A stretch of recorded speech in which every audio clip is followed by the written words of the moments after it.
India രാജ്യത്തിന് കിട്ടിയ IT outsourcing എന്ന് പറഞ്ഞ വലിയ അവസരം ലോകത്തുനിന്ന് മുഴുവൻ വരുമായിരുന്നത് അത് കേരളത്തിലേക്കായിരുന്നു. കേരളത്തെയാണ് ഉറ്റുനോക്കിയത്. ഏറ്റവും പ്രകൃതി രമണീയമായ നാട്, സംസ്കാര സമ്പന്നമായ നാട്, മതേതര സംസ്കാരമുള്ള നാട്, അത്യാവശ്യം ഇംഗ്ലീഷ് നന്നായി സംസാരിക്കാൻ അറിയാവുന്ന ആൾ, ഏറ്റവും കൂടുതൽ IT വിദ്യാഭ്യാസം നേടിയ ചെറുപ്പക്കാരുള്ള നാട്, അത് കേരളത്തിലേക്ക് വരുമായിരുന്നത് ഈ കേരളത്തിന്റെ അതിർത്തിയായ കാസർഗോഡും കന്യാകുമാരിയിലും തടുത്തു നിർത്തിയത് ഒരു പ്രത്യയശാസ്ത്ര പിടിവാശിയായിരുന്നു. അത് വഴിമാറി ഒഴുകിയതാണ് സാർ ബാംഗ്ലൂരിലേക്ക്, അത് വഴിമാറി ഒഴുകിയതാണ് സാർ ഹൈദരാബാദിലേക്ക്, അത് വഴിമാറി ഒഴുകിയതാണ് ചെന്നൈയിലേക്ക്.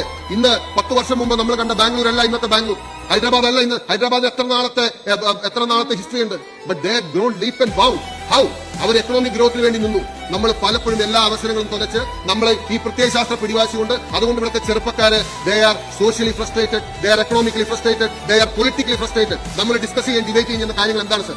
നമ്മളിവിടെ ആർക്കും വേണ്ടാത്ത ജാതിയും മതവും എല്ലാവരും ഈ ലോകം മുഴുവൻ വലിച്ചെറിഞ്ഞ ഇല്ലാത്ത കാര്യങ്ങളും പറഞ്ഞ് തർക്കിച്ചുകൊണ്ടിരിക്കുകയാണ്. നമുക്ക് നമ്മുടെ ഒരു ചെറുപ്പക്കാരെ വളർന്നു വരും, നമ്മുടെ മക്കളെ നമ്മുടെ കൂടെ നിർത്താൻ കഴിയുന്ന ഒരു അന്തരീക്ഷം ഈ സംസ്ഥാനത്ത് ഉണ്ടാക്കാൻ കഴിഞ്ഞില്ലേ? എന്താണ് സാർ നമ്മൾ നേടാൻ പോകുന്നത്? ഈ സ്റ്റേറ്റ് ഓഫ് കേരള കേൾക്കാൻ വേണ്ടി പറയുകയാണ്, we are facing a danger. നമ്മുടെ ചെറുപ്പക്കാർ ഈ നാട്ടിൽ നിൽക്കാതെ പോയാൽ നാളുകളിൽ ഇവിടുത്തെ എന്റർപ്രണർഷിപ്പിന് ആളില്ലാണ്ട് വരും, സ്കില്ലുള്ള ലേബേഴ്സ് ഇല്ലാതെ വരും, ഇവിടുത്തെ ബിസിനസ് ഗ്രോത്ത് ഓപ്പർച്യൂണിറ്റി ഇല്ലാണ്ട് വരും. അവസാനം വൃദ്ധസദനമായി കേരളം മാറും സാർ.